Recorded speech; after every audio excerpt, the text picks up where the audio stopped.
We are going to talk about AI. And I mean, everyone has read articles and articles. You've even gone to AI to ask it to summarize articles upon articles. I mean, we need just someone who can just paint a picture nicely in a way that we can understand without too much of a tech background. And that's what we are going to have next. So, guys, let's put our hands together for Mark and Nick, who are both AI enthusiasts, and they know a lot more about integrating AI into platforms. Thank you. But yeah, delighted to be kind of here with you all. Thank you so much to everyone for coming. What a fantastic room full of builders, operators, people leading the future. My name is Nick Markham, based here in Nairobi. I work at the Jobtech Alliance as the investment lead and a venture partner. My role primarily is to develop investment theses, source for platforms, and accelerate them through our venture support activities. So over the course of the last year of being involved, started to see more and more use cases of AI popping up, more and more implications for Jobtech as a sector, and a deep interest in AGI. And that's where I've gone deep into the rabbit hole. But yeah, so really excited to be here today. I'm going to be talking briefly. Mark is going to be doing most of the heavy lifting. But yeah, so I'm actually going to hand over the mic to Mark now. I think this might work. Yeah, we can do this co-hosting. Thanks, everyone. Pretty loud. I'm Mark. I am a consultant and help out other startups adopting AI, mostly focused on early stage adoption of AI to prove concepts and models. And my background is I'm a founder of a few different organizations, for-profit and non-profit startups and social enterprises in my past. And about a year and a half ago, I switched to the consulting model and took it a little bit easier. And I really enjoy coming in and out, helping to fix problems, and then handing things over to the founders to run with it and adopt it really, and really bring it into the organization. Okay.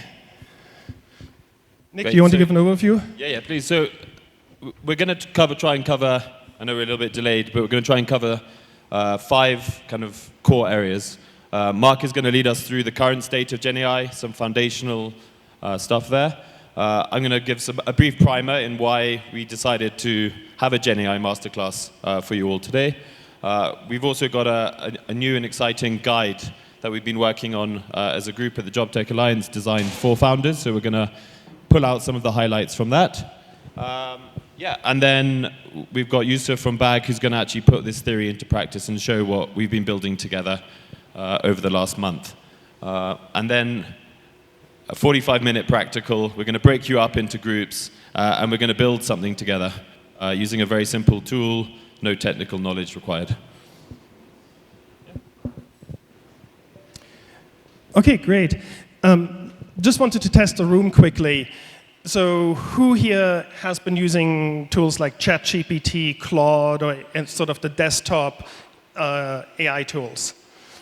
Really high up so I can see. Okay, most of you guys. Keep your hands up, keep your hands up. And so who of you who are having your hands up, I would assume, because if you don't use those tools, you probably don't use automation in your organization, but put your hands down if you're not using AI internally in some form, in some automated form. So I'm not looking just that all of you guys are using ChatGPT on your desktops, but are you doing something where it's automated internally? Hi, so we can see really clearly. Okay, it's, quite a good number still, but it went down. And how about using AI in the front end facing your customer side of things? Okay, this was sort of what we expected, less and less hands. But still a good number of hands up here. Everyone hands down. Anyone who hasn't touched AI at all? I really hesitant. We will fix that today, absolutely. Okay, good. So I think what we're seeing is pretty common. People are using ChatGPT and tools like that day to day on their desktop, but there is already a drop-off to actually internal and then to external features using AI in your organizations, and that's what we're trying to overcome here today. Okay, let's just go straight in. So what is generative AI, Gen AI also, how does that fit in? So AI in general is a simulation of human intelligence by machines. It does help or perform tasks around learning, reasoning, problem solving, and decision making if you wanted to. Traditional AI has been around for a long time, and it's typically been very, very specifically, narrowly focused on training on specific problems with large data sets to help solve those problems going forward in medicine, drugs, physics, mathematics, and things like that. And now we came up with Gen AI, which is a generative form of AI. So basically, it creates content, right? It responds to you with text, it creates an image based on your instructions. So it's really a very smart autocomplete in a way. We have autocompletes on our keyboards since a long time. This stuff is just obviously a lot more intelligent.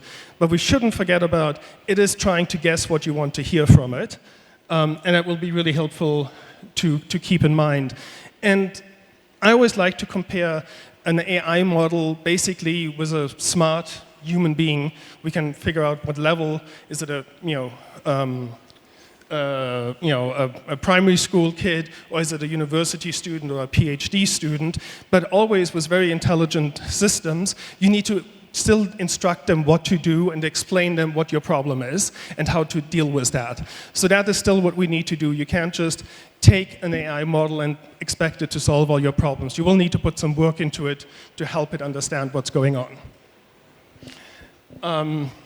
So why Gen AI for the Jobtech Alliance? Maybe I'll hand this over for a moment to Nick, I think. Or should I do it? It's fine. Okay, great. So it's really a way to help scale your processes internally and externally. Things you do repetitively all the time, where you have customer service agents sitting on phones, you have people answering emails, you have your providers entering data somewhere. Those are things we should look at automating as quickly as possible. Once you have data, you want to get insights from data as well.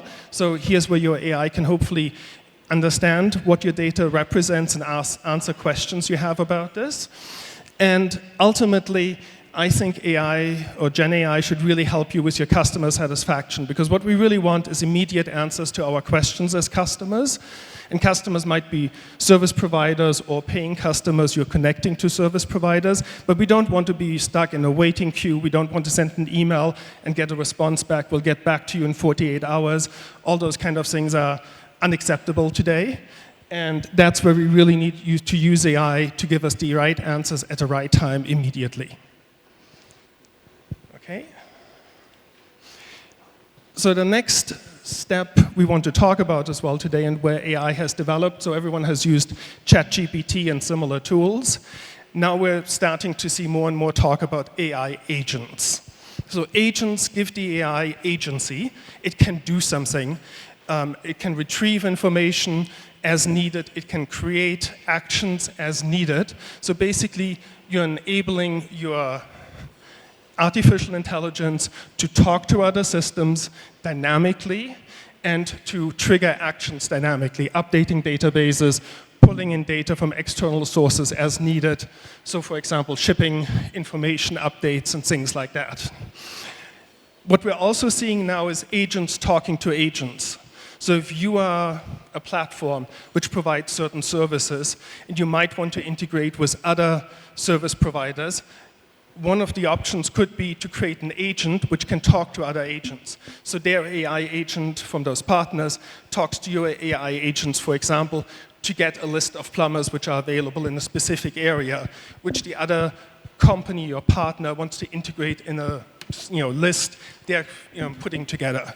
So agents talking to agents, we're starting to see protocols to standardize that, called MCP and agent-to-agent protocols are sort of the two ones which are out there a lot. And so for example, it might be your company talking to DHL and updating DHL shipping information automatically from agent to agent rather than through webhooks and complicated, very, very strongly defined and narrowly defined systems.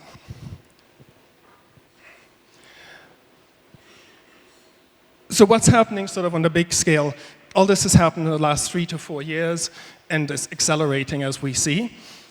A lot of progress has already been made, and this is a recent quote from someone from Anthropic, the makers of Claude. And these guys are thinking, basically, even if there's no progress anymore, most white-collar jobs will be using AI or done by AI already in the next 5 years. So that's something we should think about. That's where we are. This is not the future, according to them. And I think they're not so wrong on that. So the big next step is AGI, general artificial intelligence, basically. And that means we have an AI system which is pretty much as good as a human and can tackle tasks like a human could.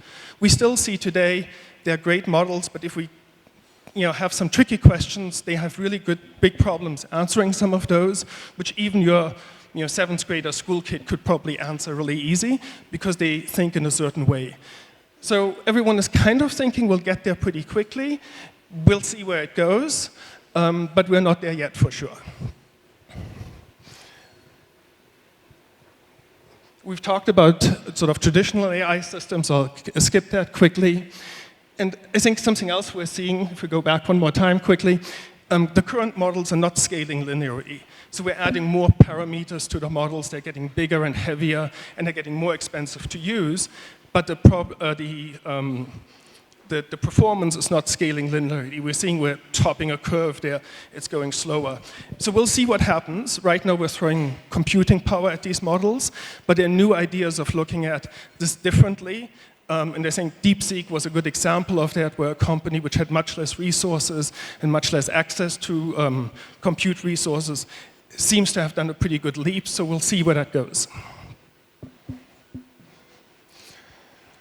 So what does that mean for you guys all running companies right now? Things are changing all the time. You're used to it at startups, but it's really hard to build a startup on top of a moving, constantly moving, shifting foundation. New models are coming out on a weekly basis. New companies are offering new AI integrations, tools, solutions, platforms on a weekly basis as well.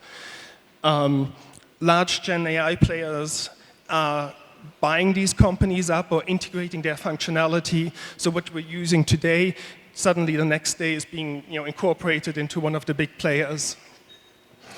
And standards are being changed and developed still on a regular basis. So we're seeing just now it's blinky back there. We're seeing now the MCP and agent-to-agent protocol standards come up. There will be more standards coming. So that means, in my mind, we need to be very flexible when we're implementing AI right now. We don't want to waste too many resources. Because if you invest too many resources right now on one specific track, it might be completely different by tomorrow. So you want to have a flexible foundation and a flexible infrastructure platform for that. And I think Nick, this is a slide from Nick, but I'll try to cover it, but maybe jump in if you want to jump in, Nick.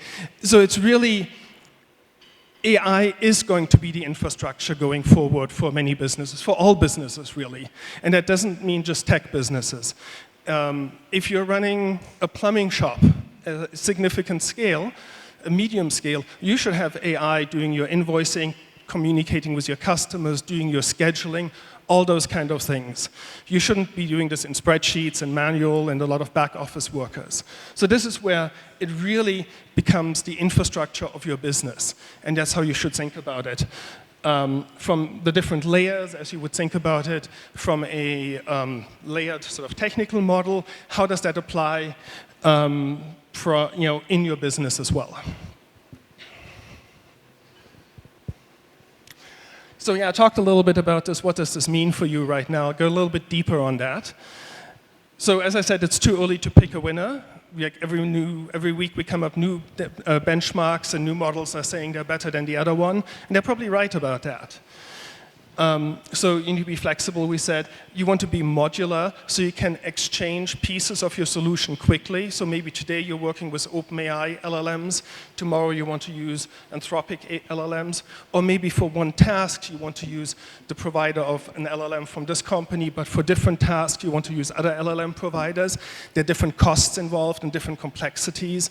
So you need to have the right tool for the right job, and you need to be able to swap out that tool quickly and bring it to another, sort of bring in another tool as needed. You need to be able to have a platform you're building this on in which you can do that quickly and make those changes quickly, because you probably don't have the resources to have a whole stack of developers sitting there integrating this and changing that around all the time. I think it's also a different scale you're looking at.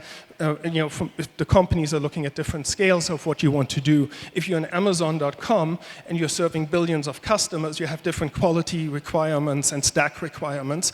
But if you're a startup which is starting out right now, you want to prove your model and validate your ideas to raise the funding to build it in a stronger way to serve next year maybe 1 million customers. So pick the right tool for the right job and the right stage of your business right now.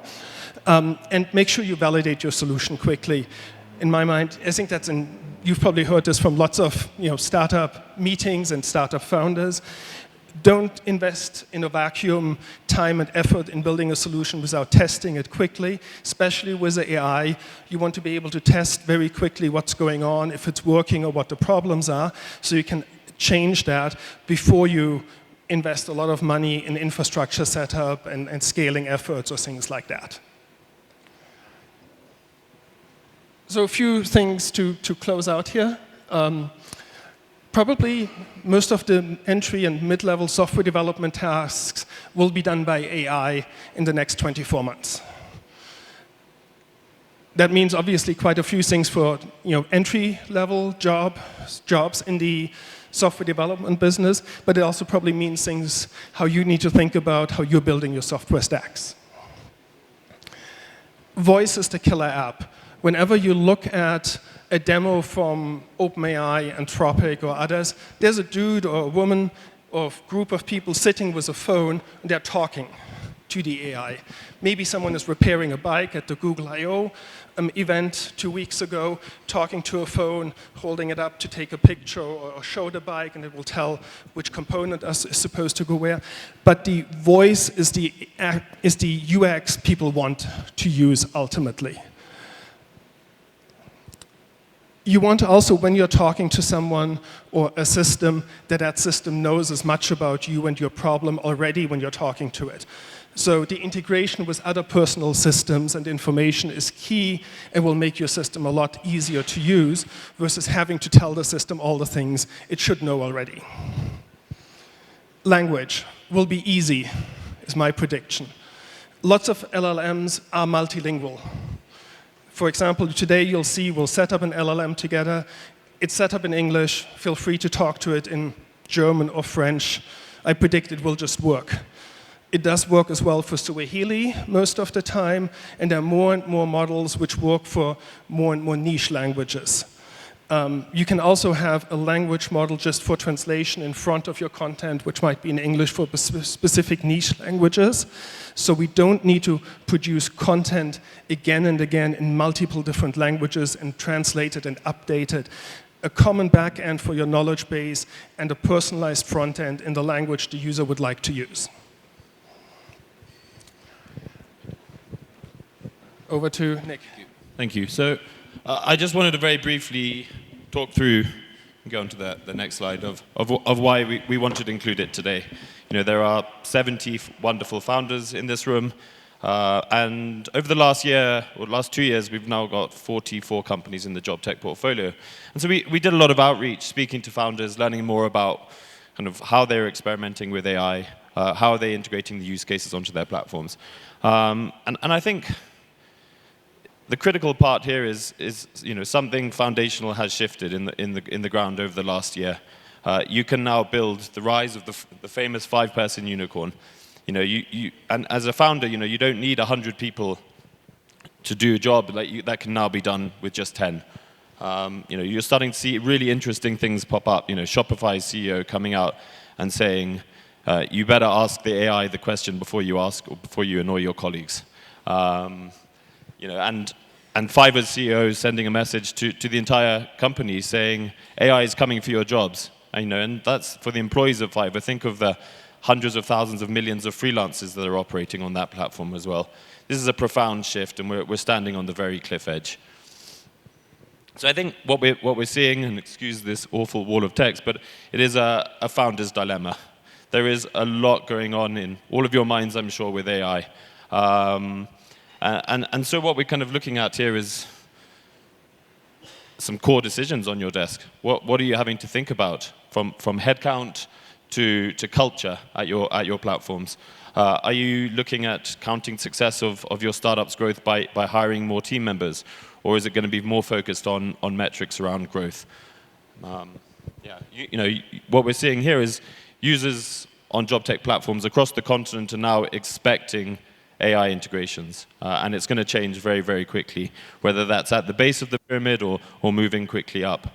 AI native competitors are going to be able to be spun up very, very quickly and disrupt the status quo. What we believe very much is velocity with AI experimentation is going to be your new moat.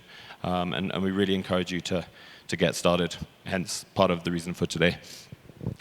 But I think the one thing we have to drag the room back into, this is the Jobtech Alliance. A big part of why we exist is to champion the unchampioned.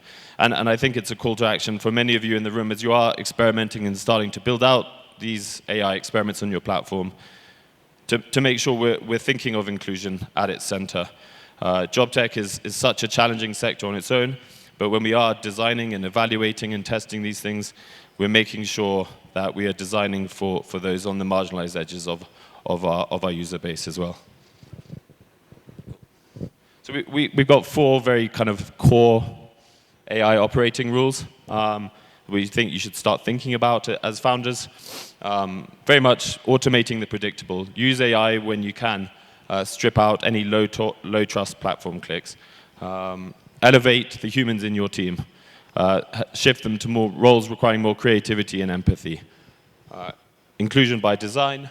And lastly, measure what matters. The core part of all of this is we've got to get better at measuring the impact on jobs and employment on our platforms as well.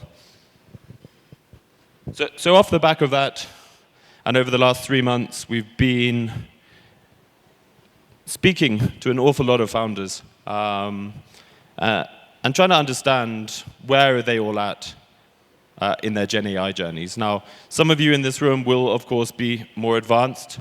Some of you will be, as from the show of hands, still at very earlier stages.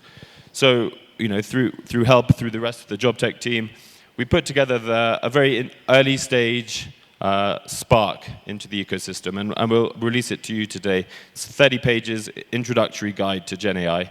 And what we're designing with this learning product is a tool to get into your hands. It's version 1 for now. It's going to be for platform, for founders only at this stage. And what we're asking is over the next 3 months, with your help, we can build this and iterate on it and incorporate your suggestions and tool favorite things and make this into an ecosystem product that can really help catalyze the Jobtech ecosystem into really getting ahead with Gen AI. It isn't, and just important to note, it definitely is not a technical guide. That's way beyond my skill set. So this is very much focused at the founder level as well. So what's in it? And I'll dive through a couple of these very quickly. But we've got roadmaps for founders. How do you think about AI for infrastructure on your platforms? How do you evaluate yourself on an AI maturity ladder? Here's a very quick and easy 30, 60, 90-day plan to implement AI in your platform as well. We've got 10 use cases for founders. We've got 15 playbooks that you can cut, copy, paste, improve on, and start giving you a really easy first step into experimenting with Gen AI. There's a curated tool library. It started off originally as let's do a tool list. And that, as you can imagine, very quickly spiraled out of control. got awfully messy and became impossible to curate. So what we've become, the role is the curator of the curators. We're curating some of the best platforms that are helping founders find very specific tools for very specific problems as well. And then also a prompt engineering and learning arsenal designed for you and for your teams as well. Help them get better at prompting, really understand prompt engineering at its most basic level, and how can we pull out these things and grow our platforms. Yeah, so yeah, I mean, we can jump through these very quickly. I'm just going to jump through maybe 8 call-outs from the thing and talk through them. So there's a Gen AI maturity ladder. Self-diagnose yourselves.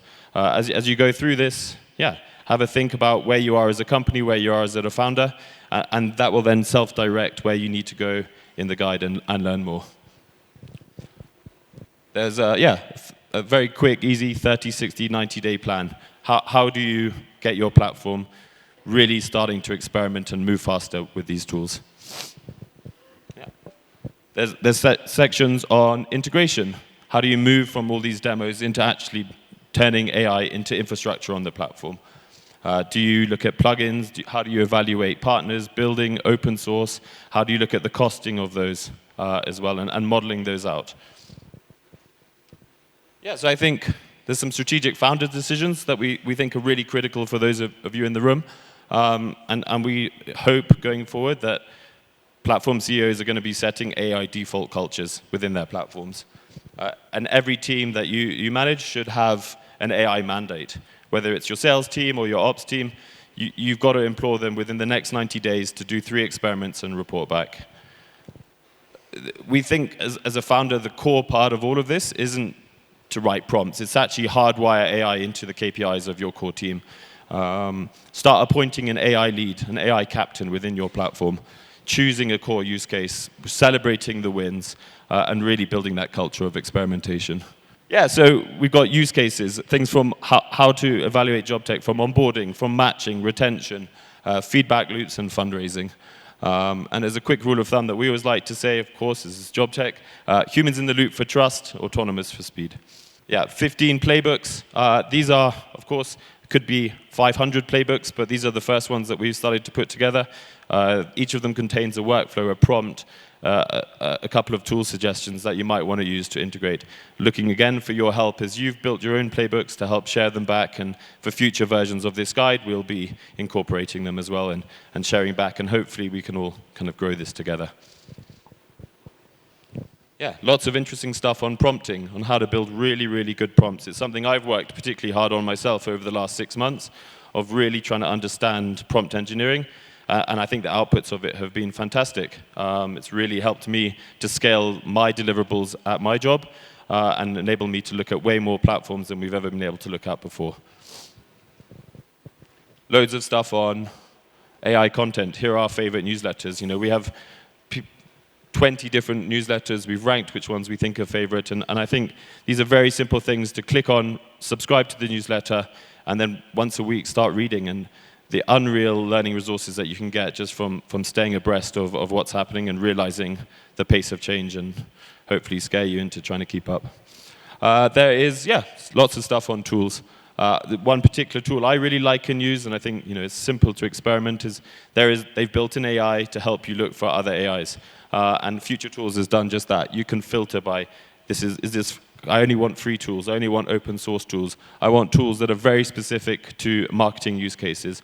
And Future Tools will help you, find the 20 best tools and give you really detailed, and help you just at least get started on your journey so you're not feeling incredibly overwhelmed by a long list of 1 million tools as well.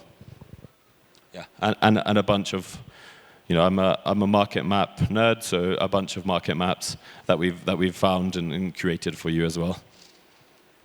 Yeah, so with that, I'd like to, I'll hand over to Mark and Yusuf. Great, thanks.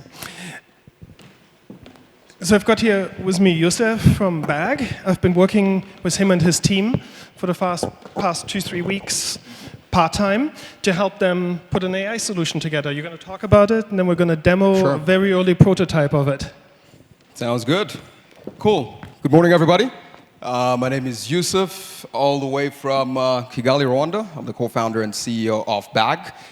We are HR, job tech, ed tech platform, something in that intersection. And one of the reasons why we started BAG, or why I was personally motivated to start BAG, is I realized that access to opportunities was not democratized. And what does that mean?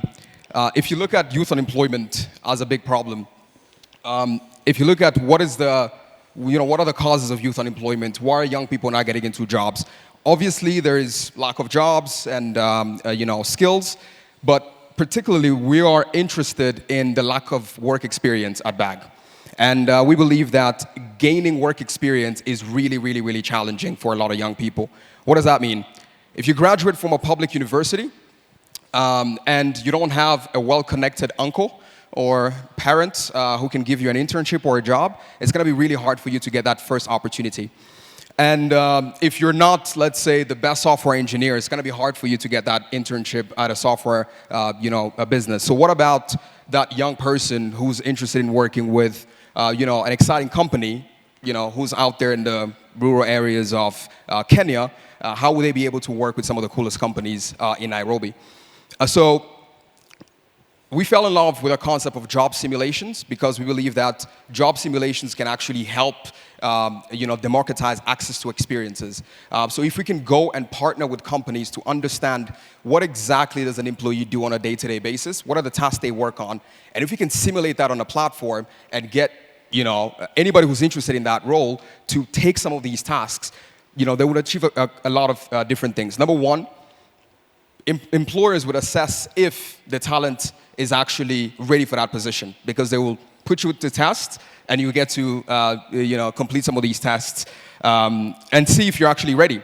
And this concept came to me when a couple of years ago I was running an escape room, right? And I believe that escape room is probably one of the best ways to onboard new employees. If you put people into a room and you lock them up for 60 minutes and you get them to complete a bunch of clues and to get a bunch of clues and to be able to get out, you will see who's a team player, who gets bored quickly, who participates, and so on. So if you can replicate that and do it on a platform, I think that would be really cool. So I think that's what we are super, super, super obsessed about at BAG, and that's what we do. So our platform today, we have about 30,000 registered users across about 5 different markets. 80% of our users are in Rwanda, but also in other countries. We are working with over 300 businesses, supporting them with anywhere from sourcing, hiring, assessment, and onboarding talent. How did we get to this idea now? So I think a couple of months ago, I was on a call with Chris from Jobtech Alliance. All of you guys know him. And I think on that call, Chris really challenged us. And I think that gave birth to what we actually built today. And what he said was, look, when you are pitching, when you are presenting BAG, you're talking about job simulations. But if I go on your platform, I'm seeing assessments, right? So what happened to that vision?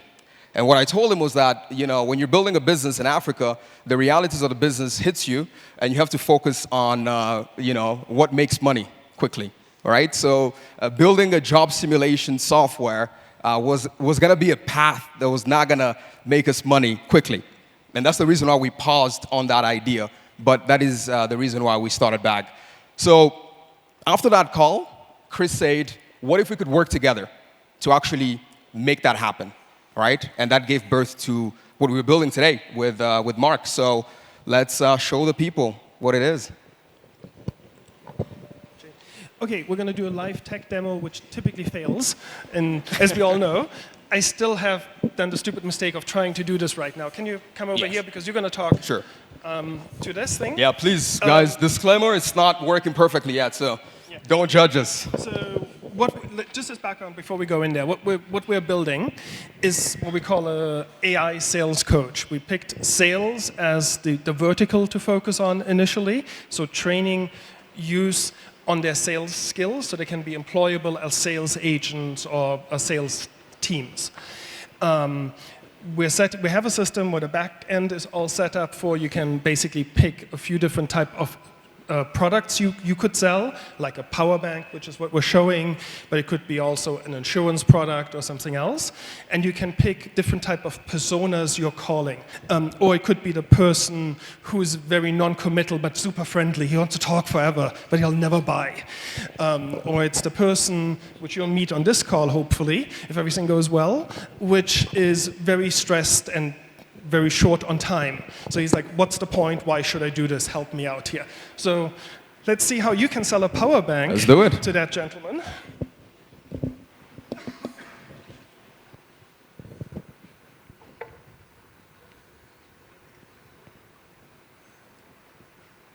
Yes, that's perfect. Yeah. Okay, so here we go.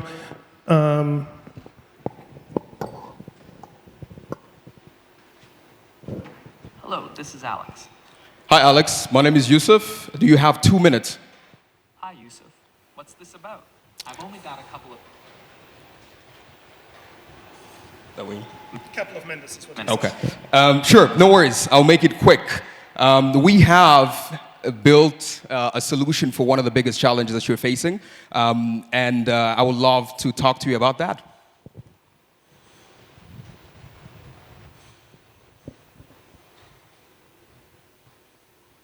Don't do live demos. I There think it's goes the Shamba's internet. fault. Not us. Okay, we can try Our this. AI maybe. works. Maybe sorry for that. Let's see. It's not. You reload again and then. Let's see. Okay, we'll try this one more time. Otherwise, you'll just Sure. need to believe us. This works. Cool. Let's try it again.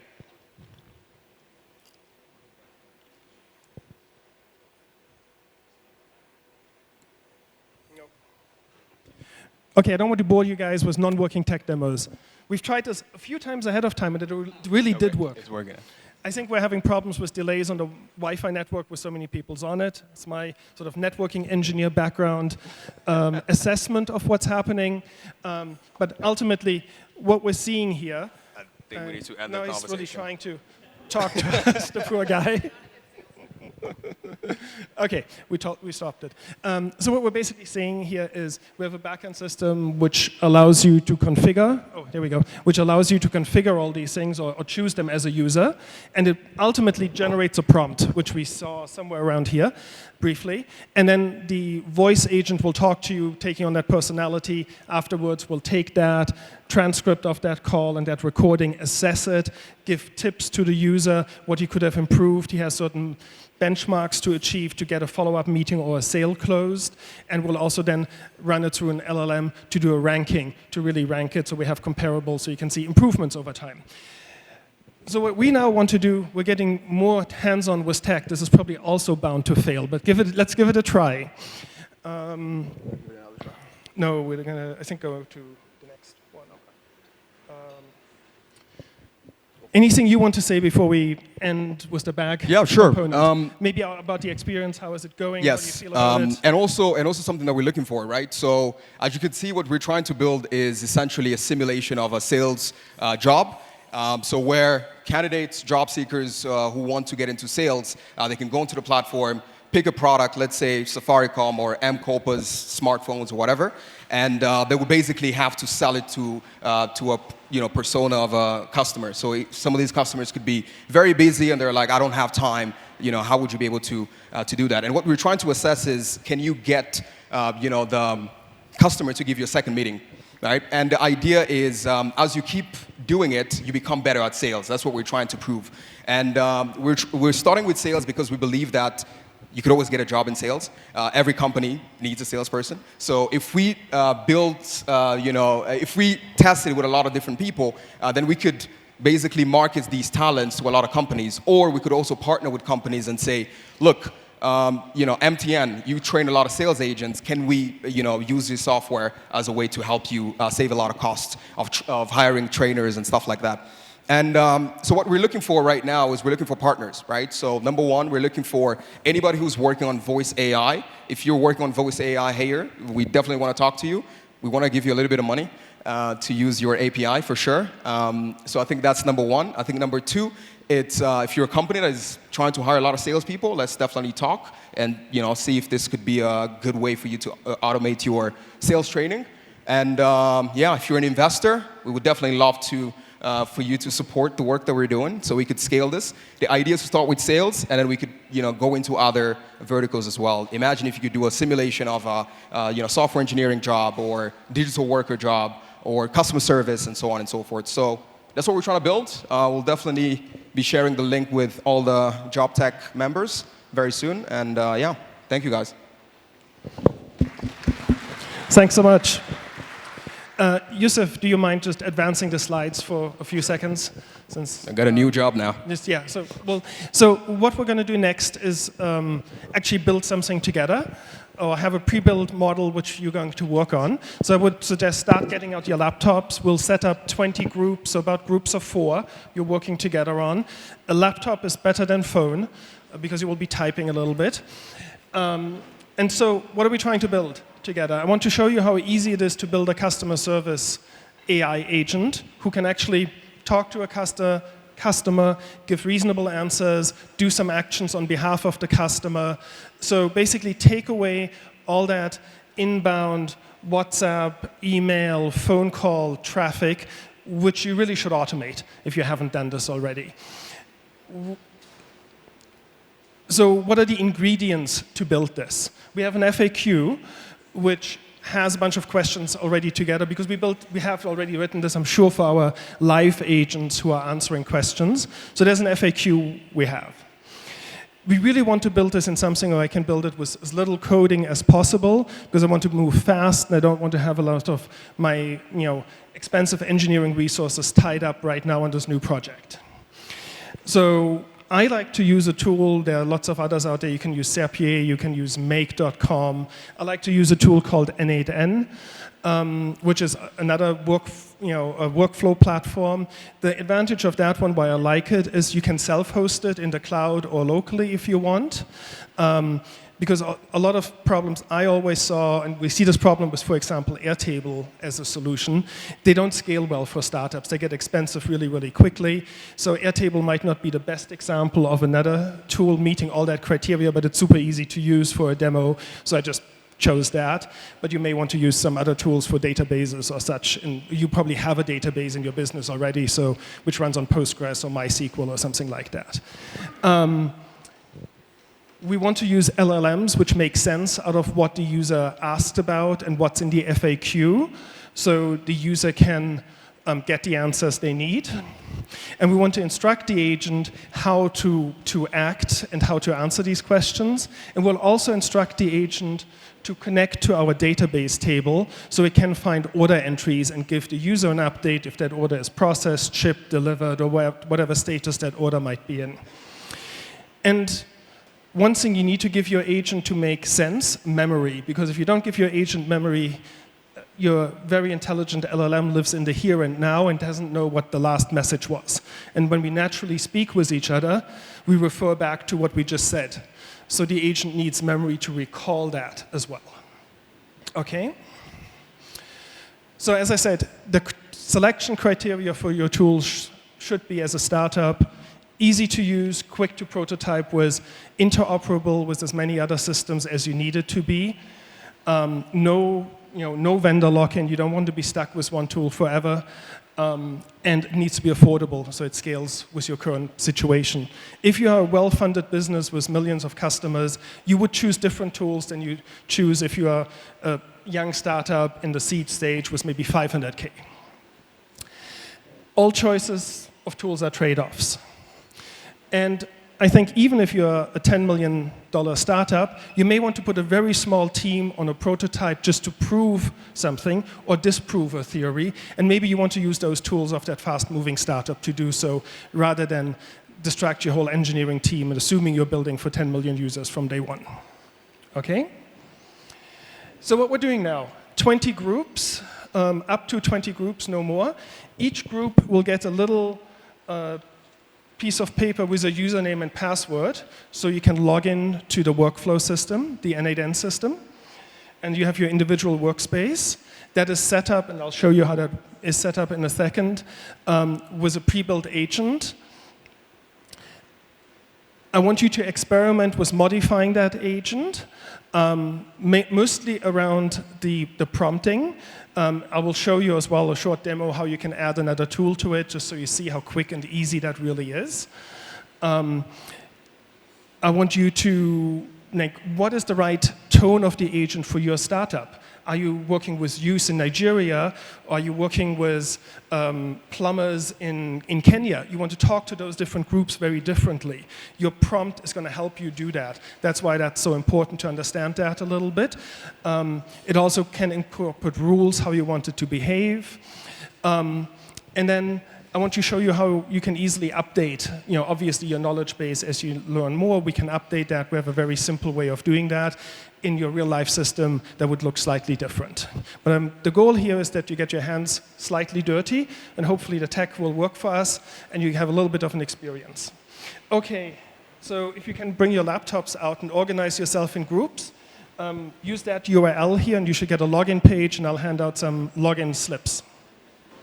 Use one device. One device per group.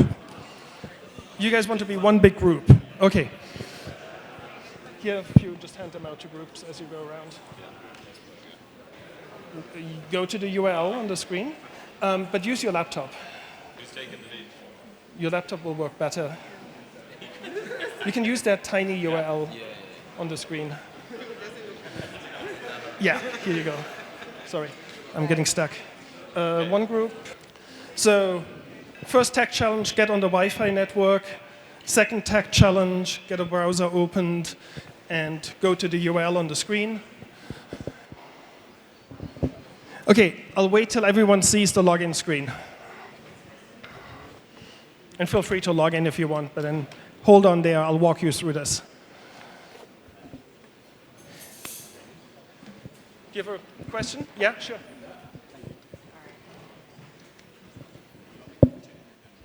Yeah, you're logging to this login screen.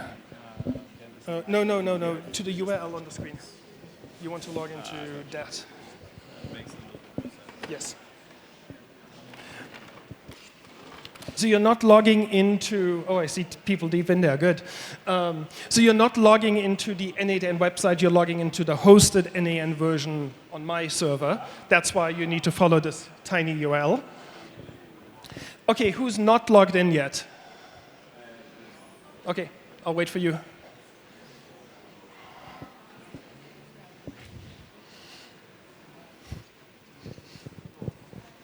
Never do a live tech demo. So I don't know if it's, let's go again, tiny. Okay, just tiny URL / JTA25. Capital. Does it have to be? I'm not sure, I think it might be. Well, I haven't done. Tiny URL is blocked. I don't know where that comes from. More, take me here. Oh, Maybe okay. It's a protection mechanism that I have or something. Yeah. Okay, there you go. Okay. Anyone not logged in yet? Just, okay. I think everyone is kind of getting there. Okay, cool. When you log in, you'll first see something like this screen, which is basically just showing your workflow. Just to give you a little bit background, what you're seeing here, once you're logged in, was you can have multiple different workflows. So it's like Zapier scripts or activation, same thing. Speak up. Oh, sorry. Okay. Let me know if I'm not loud enough. So once you log in, you see a screen like this with your workflow. There's one pre-configured workflow for each of the logins. And basically, you can have multiple logins. One could be your customer service agent. One could be your sales analysis workflow and things like that. So let's just click into that workflow. And you should see something which looks like this once you're clicked into that workflow. Anyone have a problem getting so far? Was there a yes somewhere? No? Everyone okay? Good. Cool. So what you see here are the key components of your customer sales agent. We have a chat action on the left-hand side, where you can chat, which simulates our web page where the customer would chat with, or it could be a voice AI agent he clicks on and just talks to. That connects to an AI agent, which is connected to a chat model. That is our LLM. It's connected to our memory, so it knows what you said 3 seconds ago. And it is connected to the order tool, which is an Airtable table, basically, a database. Now I need to log in. Give me a second. OK, so your screen looks something like this. It might be in light mode or dark mode, depending on. And if you just want to test what you have right now, you can just open the chat down here, and you can just start chatting. If you just type in hello, for example,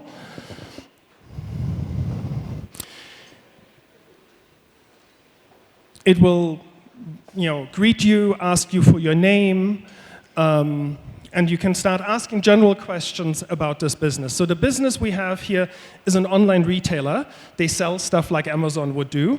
And the scenario is you're a customer of them and you have questions. So you can ask about their return policy. You can ask any relevant questions you might have about exchanges. What else? There's a ton of stuff in the FAQ, which we can look at in a moment.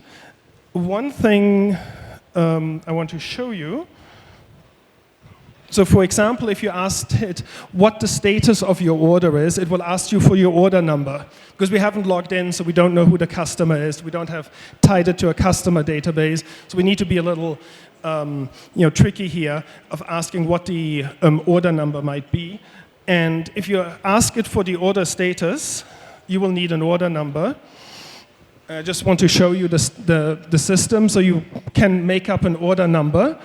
So if you ask it, for example, what's the status of my order, it will probably ask you what order number you have. And you can enter any order number between 01001 to 010030. So there's 30 orders in there. And you just enter one of those numbers. And it should say something back to you. It might give you an order status. It might ask you some more questions. What is important here to understand is the AI reaction is not completely predictable. So some of you might enter an order number and it will just tell you the order status. It will say shipped, processed, delivered. Others might get a response back which says, hey, your name doesn't match the name on the order. I've seen that too. Then you need to convince the AI why it should show you that status. I said I was your sister. And that worked? Okay. Social engineering with AI agent works as well. What is really interesting, as you afterwards compare notes, you will see different people get different answers for the same question. Unless you very narrowly instruct the agent to do it one way only, you will have those kind of situations. So sometimes the agent might not like it that you identified yourself with a different name than is on the order, and its warning beeps go off. Other times it might just do it. We should instruct it clearly how to do that properly. What I want to show you now quickly is how does the AI agent know to do this, and how can you change its behavior in a more desired way as you want it to be.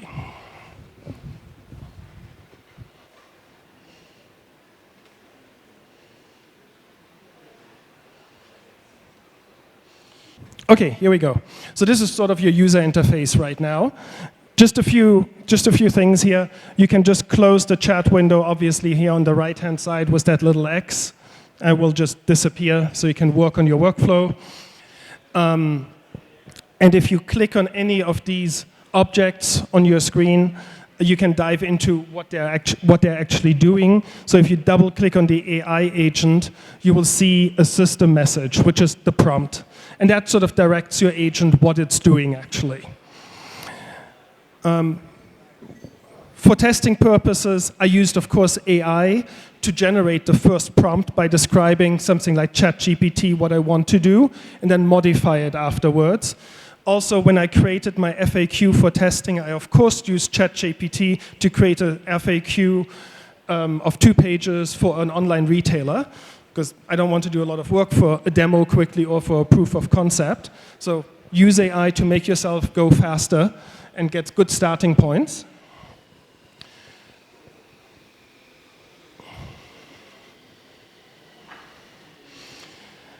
And as you look at this chat here, let me make this bigger.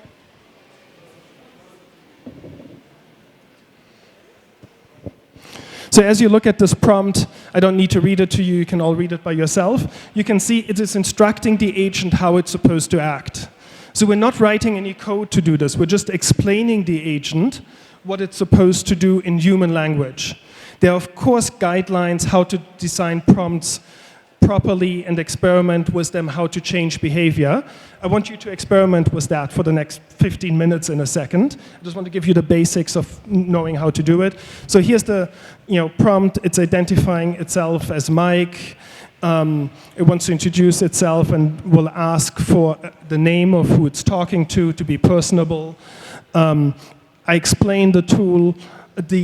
Explain to the agent it has access to a tool called Order Tool, where it can look up an order, and I explain to it how an order needs to be looked up. So basically the AI is creating its own quote-unquote API call. I just instructed how to do that. So I say there's a field order number, and it should put the order in that, the number in there. And then I tell it it has an FAQ, which it should use to answer any questions. And if the answer is not in the FAQ, it should direct the user to communicate with customer service by email. So clearly I'm having a human in the loop escalation pass if things don't go well, or if the user has questions we didn't anticipate.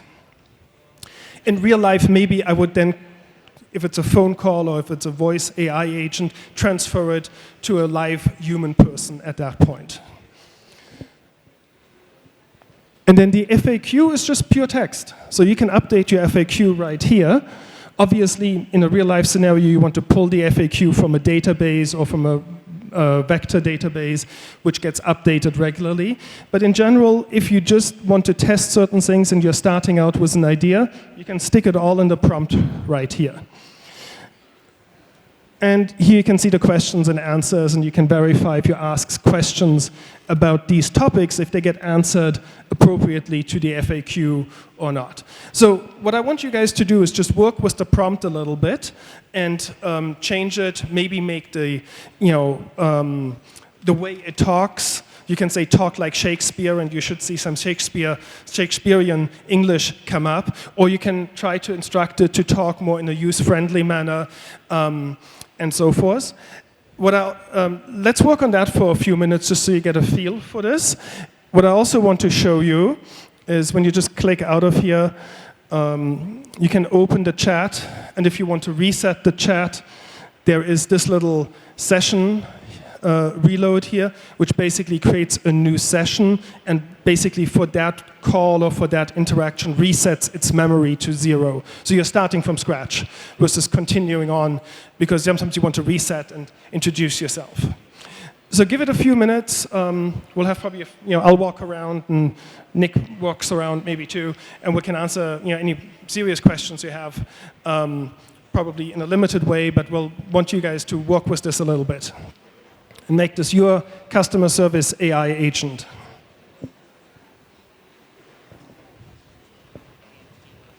If anyone has serious problems, yes, raise your hand.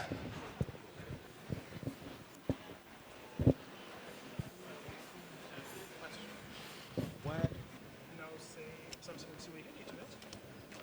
Or say hello. I don't know who knows Swahili.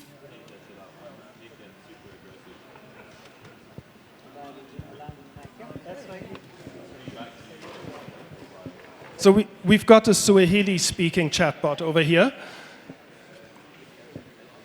How's it going?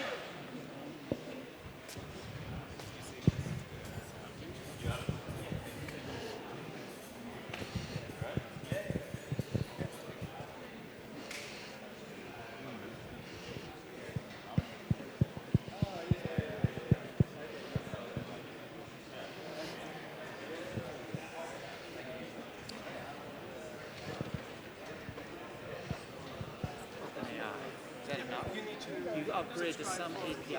Okay, got it. So that was a good question I got here at the table.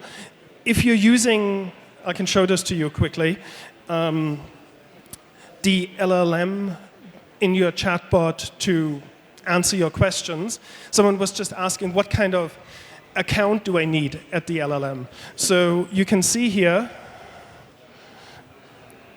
I've got this link to an OpenAI chat model. So we're using basically OpenAI's LLMs.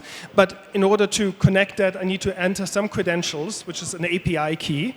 So I need to generate that. And for that, you need to create an API account.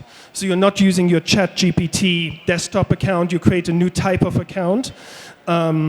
On OpenAI or on Anthropic, which is an API account, and you probably need to put a credit card down for some basic usage. It's not very expensive. You can limit it to $5 or so.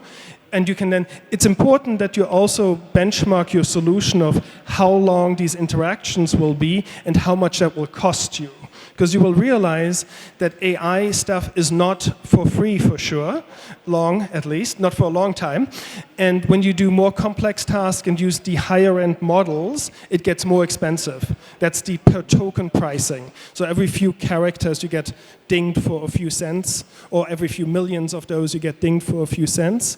So what might scale very nicely for your testing, and suddenly you're putting 1,000 users on that, might actually get pretty pricey. Cool. I wanted you guys to get hands-on with this for a little bit. I promise, I'll come and answer some more questions. I'll promise you I built this whole demo actually in about 20 minutes or 15 minutes. So this is really, really not that hard. Obviously, there's a long way to production of database integrations, but they don't need to be hard either. They can be very straightforward. And the idea is that this model is similar to a Zapier or a Make, where you can just connect external services, Google Sheets, Postgres databases, other kinds of services to it by creating a link and entering your credentials, and then utilize them in your solution right away without having to worry about writing a bunch of code. So we have about 2 minutes left or so. I'm going to go to this table and come back to you.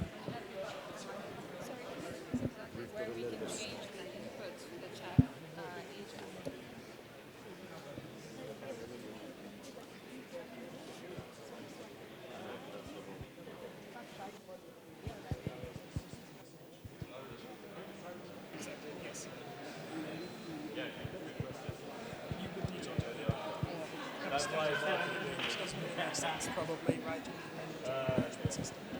Yeah, but you have already, so if you have already a business, you might be using Solver.